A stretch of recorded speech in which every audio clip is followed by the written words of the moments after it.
मवेशी मंडी से ढूंढ के लाया। माशाल्लाह भाई आपने कट्टा ले लिया है। अल्हम्दुलिल्लाह ले लिया। कर रहे हो हम सारे ग्राहक है, पहले मुझे तो गोश्त दे दो। तो भाई अभी कुर्बानी आई नहीं है, आप पहले गोश्त लेने आ गए हो। अभी कुर्बानी को दे रहे, कुर्बानी वाले दिन आना। माशाल्लाह अहमद भाई आपने कट्टा ले लिया है, खाल मुझे दे दो। भाई अभी कुर्बानी आई नहीं है, आप पहले खा लेने आ गए हो। अहमद भाई वालेकुम अस्सलाम। आप हमारे रिश्तेदार हैं, माशाल्लाह कुर्बानी का जानवर ले लिया है। हाँ जी भाईजान। ये फिर गोश्त का हिस्सा। भाईजान अभी कुर्बानी हुई नहीं है, आप पहले गोश्त लेने आ गए हो। अहमद भाई घर मेहमान आए हुए हैं, उन्हें खाना पका के खिलाना है। आप रोम रोम भाइयों।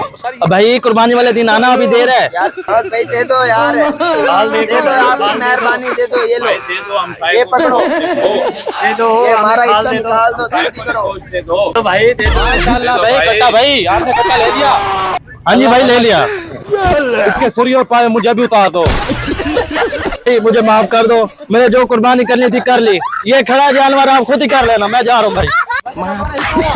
हमारा हिस्सा दे दो भाई, हमारा कौन है? कहाँ से आते हैं? चलो मैं खुद ही कर लेता हूँ।